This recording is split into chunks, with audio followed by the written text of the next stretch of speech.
Welcome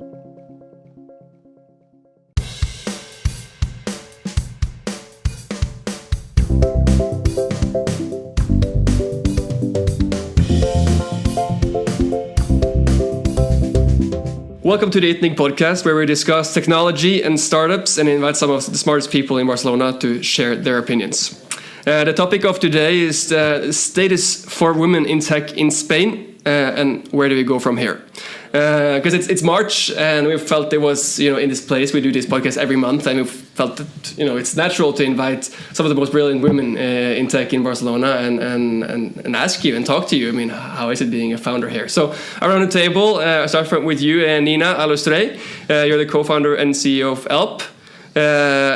We also have Helena Torras. She's the co-founder of B-wom, angel investor here in Barcelona, and also the board director of Fund of Funds.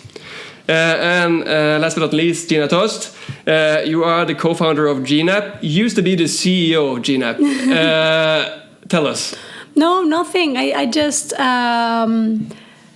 increased the title of my COO to CEO, so I can focus more on strategy on mid and long term, and not be on the daily day of Geenapp.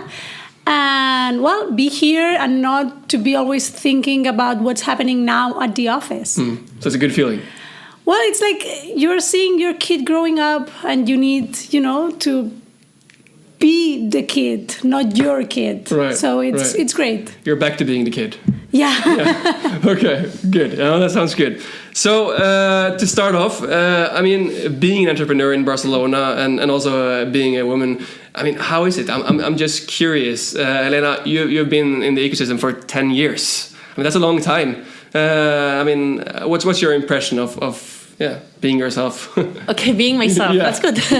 So thank you first for inviting me. Sure. So being an entrepreneur, and for me, it's the same as being a woman. So I'm a person, I'm an entrepreneur. But it's true that during 10 years, it has changed a lot.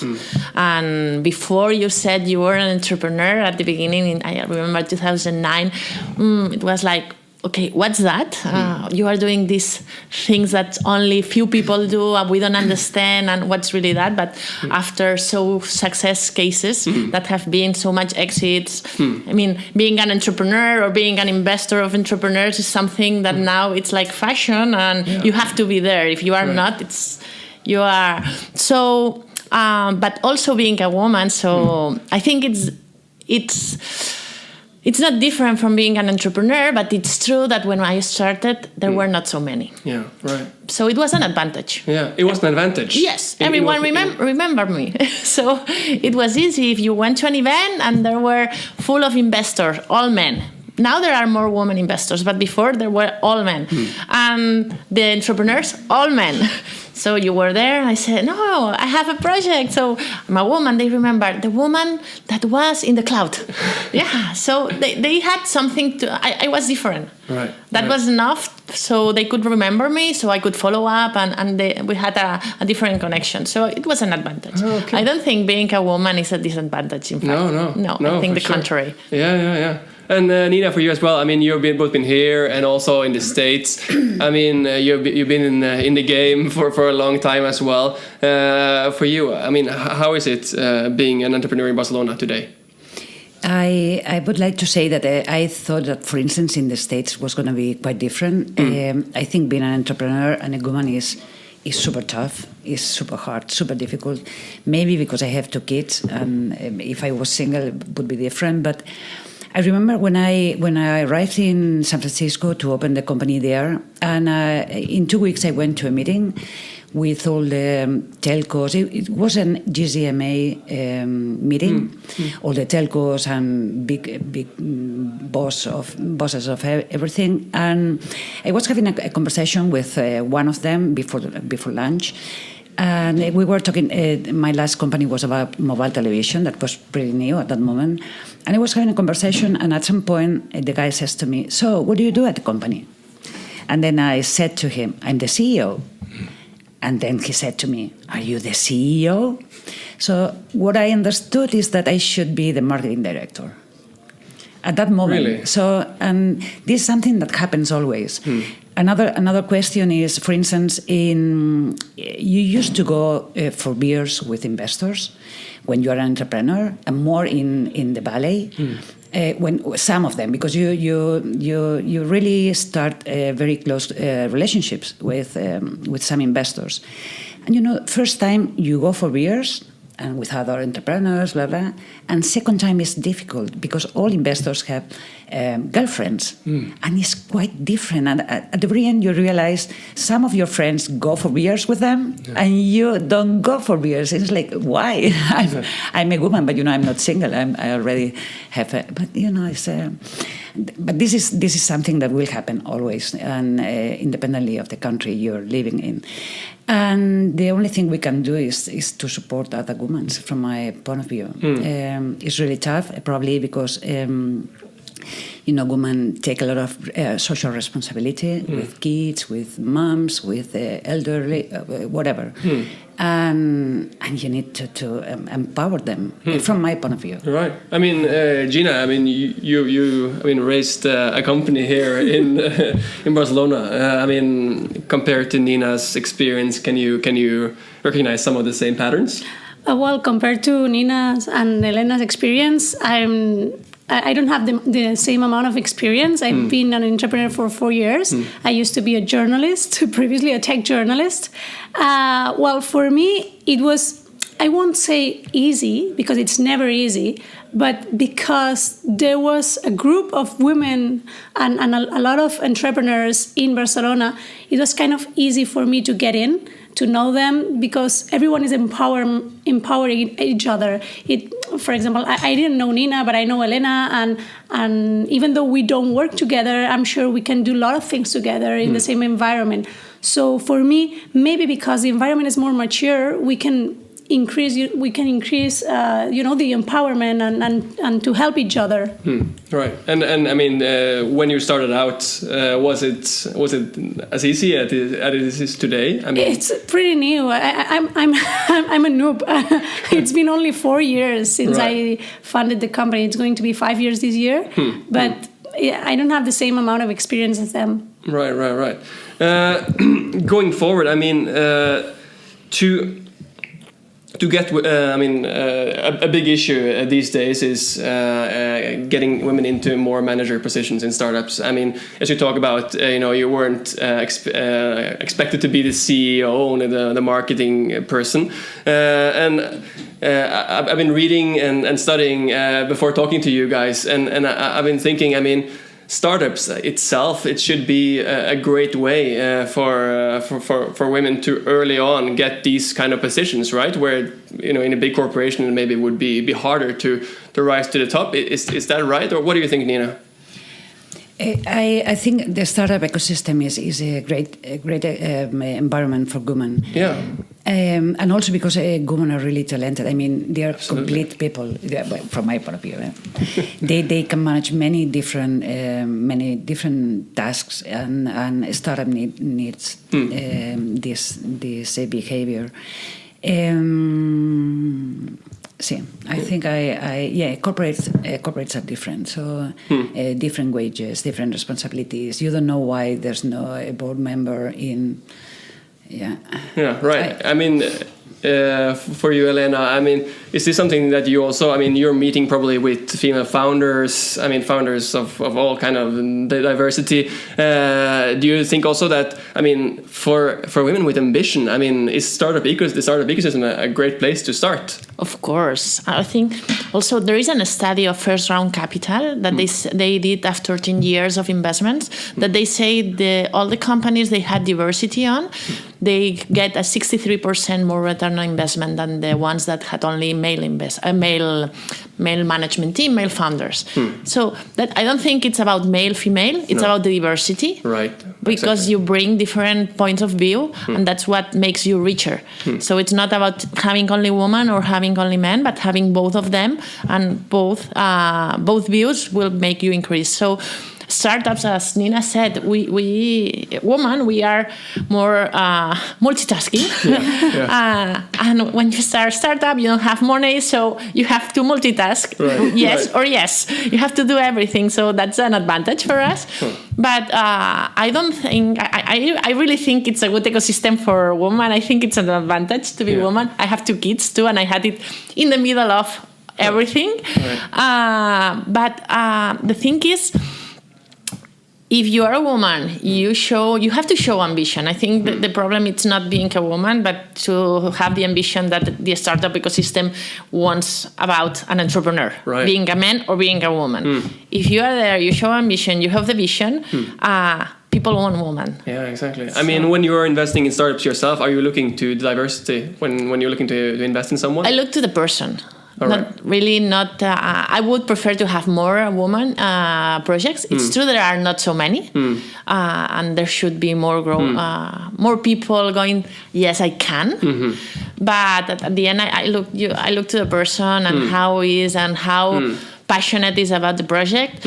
But it's true when you really find a woman that is passionate, ambitious. I mean, that's a project you have to invest in because she's going to give all the soul. I'm not saying that men are not going to give it, but if the woman makes this step, she's going to give everything there. Right. I guess she's talking about you. I mean, you have a diverse, founder group at Geenapp. I mean, how has that been for you? I mean, to work alongside. I mean, do you think that you have some strengths that a startup that only women or only men doesn't have?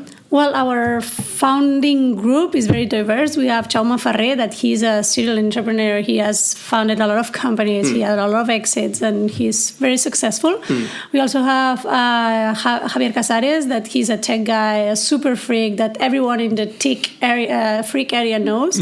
And there's also me, that I used to be a journalist, but when we started, Jaume was more into the executive finance side of the company. Javier was in the tech side, and I was doing everything in between.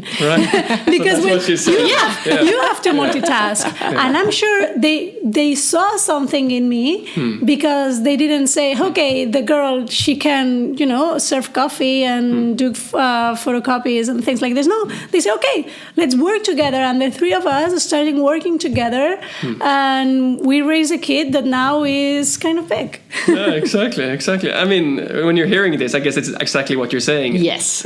That's a woman entrepreneur every investor is looking for. Right. So basically all founders should look to some of these multitasker women on their teams. I mean, for you, you're a sole founder. No. I co-founded the company with a business angel that is called Carlos Blanco. Ah, right, of course. But he's not in the daily. Okay. So how does that work? That relationship? It works. We meet every several days and discuss main matters. But he's not in the founding, so in the idea, in the. Yeah, I understand. Yeah. I mean, going forward, you're not only entrepreneurs. I think we have established that. You're much more than that, and you're also role models. For people that are coming up now. You're nodding your head, but that's true. So do you take that responsibility seriously, Helena? Do you think about it at all? I said no. No, I don't think. If you say that, you are putting so much responsibility over us that I don't know if we want really to take it. We already have a company, okay? Yes, we're the startup. That's too much pressure. Then put more on us. But I think it's not about being role model, but about talking between each other and talking about with other women that want to do it and saying, okay, I'm here. I haven't sold the company yet. I hope to have it, to sell it someday. But at the end, I'm doing my dream. And why don't you follow your dream? So it's not about role model, but about sharing experience, about empowering, about giving visibility to other women, about making more visible all the community that yes, let's go and see what happens. Some will be successful, some no, but they will learn on the middle and maybe in the next one. So it's not, I would not put the pressure on the role modeling, but about sharing and about growing together. Exactly. I mean, that's very good points. But if tomorrow, there should be done some concrete, what can I say, concrete things, concrete move to make to empower more women in Spain to be entrepreneurs. I mean, what should that be? I mean, and this is a big question. But, I don't know.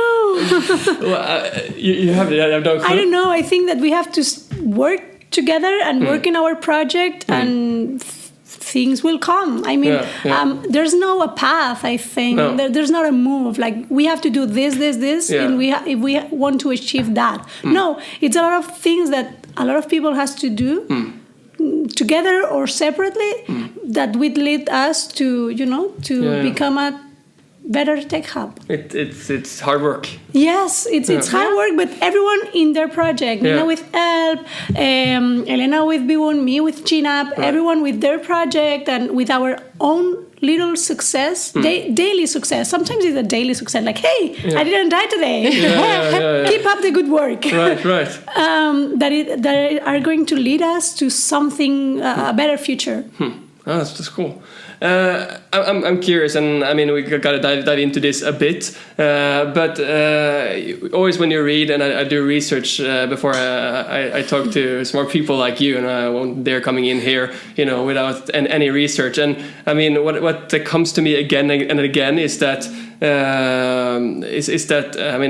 women aren't taken as serious as men in some organizations. And I mean, Nina is telling how your experience in the US. It was just the first impression. Just the first impression. You get into the day-to-day work and things are. Yeah, and I mean, I don't know. This isn't like an established fact or anything, but I'm just curious. I mean,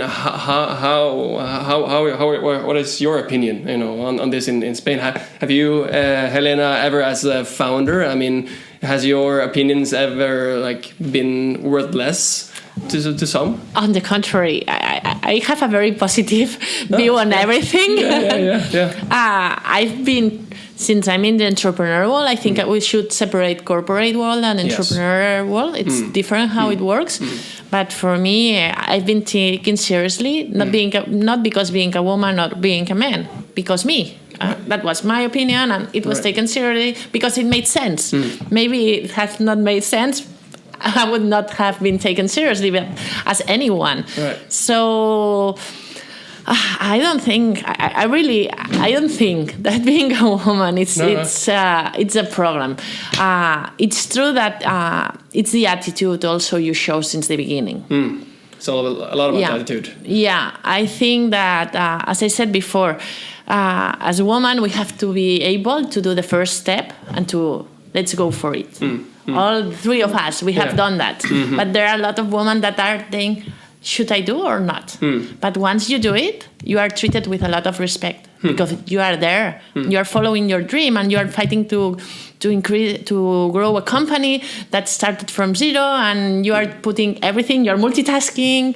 So that's the respect you get. Right. As any male or any woman. Because when you talk, you know what you are talking, when you are saying, and people listen to you, not because you're a woman or a man, because you make sense. Correct.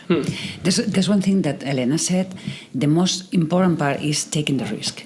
That is the most important part. So we have to empower people, take the risk, and feel the fear and do it anyway. It's a leap of faith. Yeah. You have to jump. You don't know if there's water, but you have to jump. And this is maybe the biggest issue then. I mean, that not enough are taking this risk. Yeah. So how can we change that? I mean, that's a huge question. But I mean, why did you take the risk personally? I did it because I believed in the idea of the company, because there was a problem in the market and we tried to find a solution to solve it, and we went for it. That's why I took the risk, because I believed not in myself but in the idea, and I thought, okay, maybe I can add some value to the project, and I can help increase the, to be a company, not just a PowerPoint and an Excel file. Right. But then I don't know what we have to do. I don't know. I really, really don't know. Maybe it's about seeing your parents do it differently. Maybe at school. I don't know. Maybe media. Right. I mean, Nina, why did you take the risk? Why did you, jump? I must say that I thought many times I was going to start a company, and at that moment I always thought, oh no, I'm not ready yet. And this is something that happened to me because I'm a woman, I'm sure. Now I see myself as a person first. But I thought about the company many times before I started. And this is like a characteristic that, you go over things more deliberately maybe than men do. You think about more things, that thing can go wrong, or? No. But men, this is about society. Yeah. So men are taught to be free. So I feel free, but I feel free now, or since 10 years ago. Yeah. But they feel free since the very beginning, and the world is for them. So they get ready for whatever. Women are different. So women are taught more in relation to others, and the importance in relation to others, in relation to a partner, in a couple, in relation to a family, and it's about breaking these models. Right. We have to, but we're helping. We're helping just by doing it, and I see that with my friends. And I really enjoy giving advice because I know what they are expecting. So when a friend that is not in the startup ecosystem asks you something, in my case, they are asking you a different point of view. And I really enjoy that because I feel super free always. And I say always what I think. And this is very interesting. So, and they look for you. Nina, this is happening to me in the office. What would you do? Oh, please, why are you handling that? Why don't you go and talk to whatever? And I just say what I feel I would like to receive. Right.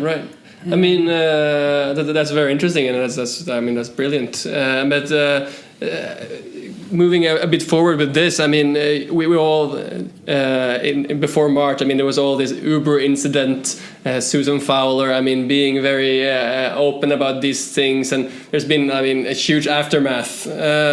And reading, a lot of technology news here from Spain, you very rarely hear about these kind of news here. But is it because it doesn't exist, or is it because people doesn't speak about it, or is it because we solved it? What do you think, Gina? I think that we take everything that it's normal, something like this. It's normal in our society. Tech environment is not more. How do you say it in English? Machista. Macho. Macho. Yeah. I think that this happens in all the layers of the society, not only in a company, but also in a bar, in a football field, in a playground. This is happening everywhere. So we need to point. I think it's not about pointing out what's bad, but pointing out what's good, and to normalize something like, hey, we are CEOs of our own companies, and we are empowered, and we can do whatever we want. Because this is who we are. We don't have to live in fear of relationship. We don't have to live in fear like, could I be possible to do so? Or no. You have to empower yourself and say, hey, I'm a woman and I'm a person. I'm a human being and I can do whatever I want because this is my life and this is my body and this is my society, my family, my friends. So go for it. Right. Oh, that's a good speech. Yeah, let's go. Yeah. See, you're sitting there like, yes. She inspires me. Yeah. Oh, that's great. And I agree. Of course, we should focus on the positive things and the empowering factors. And there are some things going on in Barcelona. There are some forums for women in tech, women in mobile. Are you involved in any of this in any way? Both. Both women in tech and women for tech and women in mobile, for example. Yes, we're trying to group ourselves in an environment that we feel comfortable. Because that's what it's all about, creating an environment where you can... I don't think it's only being comfortable, but being visible. So I think that's the point of all the initiatives about women in tech, with all the different names and all the different organizations. Right. But at the end, it's making it visible, saying there are a lot more than you think, and let's make it visible for the corporates, for the startups, and for the new women that will join, so they can go on. There is a community. You can be visible by yourself, but it's better if you go with a group. Yeah, Right, go together. Yeah. It's. And do we have enough of these kind of groups, these kind of forums, or is it... I think there are too many. Really? In the sense that there are so much spread that they are not visible enough because they are small. So what we have to do, and there's already one initiative working on that, to the umbrella and group all together. All right. So it's stronger because you all go together, all with each specialization, mobile, gaming, or whatever. Each with their own identity, but being woman in tech as a whole group. Right. I think that's the point. If you are together, you're bigger. Right. If you are just spread, you're smaller. It's like individual to group, so let's make a bigger group, and there's already one initiative going on that. Okay, so things are happening. Yes. Okay, we'll hear news soon. Cannot disclose more, but yes. It's secret. Okay, very interesting. I think in any case that we need decision makers. Right. If we don't have people able to take decisions in business matters, so women in mobile or in tech are great. We love them, beautiful, but we need people making business, and this is very important. So we need people in the high whatever corporate is going to buy technology in whatever, and the more we have people on top positions, the more we will. Oh, that's interesting. I mean, as a shift this year, we've been seeing more and more corporate activity within the startup world. I mean, corporate are moving, in the community, and both are talking, investing, partnering with startups, right? Is it a problem that, these corporations are often filled with men on boards, men in CEO positions? Is this an issue? What do you think? I don't know. You don't know? Maybe they can answer better than me. What do you think, Nina? You brought it up. What happens is that men are very corporate and they do sport together. They go and play golf.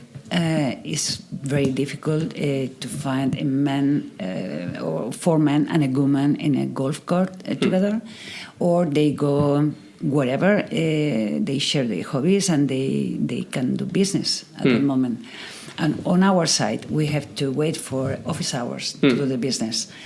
Or they go, let's say, Rotary, or they go wherever. So the things are changing, but there's still a lot of this business way of doing. And that's some good questions. I mean, you're an investor yourself, and I mean, a lot of more corporates are coming into the game now. What do you think for diverse teams to prosper? Does it matter that corporates are, as Nina is pointing to, a lot of men? Does it matter at all, or doesn't it matter? It matters sometimes. I think she made a point, and it's the fact of the networking. I mean, there are a lot of relationships that are influenced by knowing someone. At the end, if you have to choose between one company and another, you choose the one you think you will trust more. And it will be because you know the people who is behind. So at the end, if you know the man and not the woman, probably you choose that. It's not because you don't think the woman are talented enough. Right. It's because you have more knowledge about this person, so you trust it's a doer and it's going to deliver it. You play tennis with him. But I don't think it's not that. But you have done this trustful relationship. So networking, it's something. What we have to change is the rules of networking. So we can do networking with men. Different ways. Yeah. It's just changing the rules. Okay, should I disclose my secrets? No, the thing is, there are a lot of events. So it's you have to go there. A woman tend to go home. You have to go there. Yeah. You have to be there. Be visible. It's difficult schedule. Okay. Just reschedule. But You then have to go there. You go to the events, and then they go dinner, and you go. With I go dinner too. No, I go dinner too, and it's true. That's not happening. So it's true that sometimes I'm the only woman on the table. And then your family has to understand that. Yeah. That you are not there for preparing dinner or at night. And Yeah, but the husband can prepare the dinner too. but they have to understand it's not about you, yourself, your life, your Correct, body. It's about your family, your friends also. Because hey, I have to go to the valley to close an investment round, or I have to go to. They have to understand that you are not going to be for the barbecue on a weekend. You have to be somewhere I think else. that's true, and also when you look for the partner, sometimes women don't make the step further because it's the partner who's saying, okay, no, you have to do the dinner or whatever. I think that we have to be choosing your partner in life. That's really critical because at the end, you're a team. If you really feel you are a team, that's not an issue. That's my case. I have a team, and we are a team, and we know when we have to prioritize one thing or another. It's true that I'm really square too, and I have my own rules. I go to dinner only from this date from week until the other. This is for family time, and but I have to go at dinner, and I have to do these things. And you establish relationships, and you are not treated different because you are there. But networking, it's a huge point to take into account because it's about trust, and especially in startups, because at the end, and now I changed to investor side instead of entrepreneur side. If you invest in companies on the early beginnings, you are trusting, you're investing in faith. You're saying, yes, they will do it. So it's about relationships. That's why all investors say the team is the most important thing, because it's this team going to be able to do this idea and to make it big. Because at the end, the idea, it's worth zero. Yeah. No, it's how you execute that. So that's trust. How you trust, knowing someone. How you know someone. The more time you know this person, the better. So that's how we have to change. And I think these events about woman in while all these things, what are doing, it's, hey, woman, go out this afternoon to an event. At the beginning, it will be only women, but at the end, we have to try that the events are completely 50-50. Right. Not only women, not only men, there are mixed, and that everyone goes and feel comfortable there. And so I think trust is really the key word on the startup world. Once you are having 3, 4, 5 million revenues, that's another history. Then there are numbers. But at the beginning, you don't have these numbers, and you are looking for money, you are looking for investment. Why are they going to invest in you? So that's why also there are so many companies. They say that woman-founded companies are less invested by men, are less invested than men-founded companies. One thing. First, you invest in someone you feel very empathic. I feel more empathic with her maybe than with a man, so I will tend to invest more on her because I know how a woman works. So that's the same for men. So take into account that there are more men investors. They invest in more men entrepreneurs. So that's not, they are just discriminating. It's because that's human. So we need more women investors then. Yeah, so we need more women investors. The second thing is sometimes the products, and it's not the case, in my case, yes, but it's not the case from Gina and from Nina. Nina. But it's they don't understand the product. There is an history in the US about beer box. You know, the box that you deliver. That's a long time ago, and that they went to raise for money, and the investor said to the secretary, "Can you come? You would buy that? It's really that a good idea?" So that's not the way to take a decision about ideas. So that's why now there are more woman-led funds trying to invest in woman-led companies or companies that are woman-oriented. Because they can understand what's the product for. Right. So that's the different mindset. It's not just about gender of how we behave, but It's because we think different, we act different, we consume different. So we have to understand that. And once you understand that, you see there's a business behind. Right. And if there is a business, there are more men jumping in. Words of wisdom. So we're running a bit out of time. A great discussion. But before we end up, I really want to just take the round because it's all about promoting each other here, and I just want all of you to mention one startup in Barcelona that has a diverse team that you really like, that you really want to like. These guys are going to do great things. I have to think. There are plenty. I don't know. There are a lot. There are a lot. You're allowed to say two. Only two? Only two, I'm sorry. Okay. Yeah. You're meeting people all the time. Yeah. Team EQ and Social Car. Social Car, Team EQ. Yeah. Nina? For instance, a Mocha platform, people from Inoquan, and they are a founder and a co-founder, a man and woman. Oh, Very interesting. So big data, mobile big data management. Very interesting. Last but not least. I don't know. Maybe B Energy, that it's a company that is using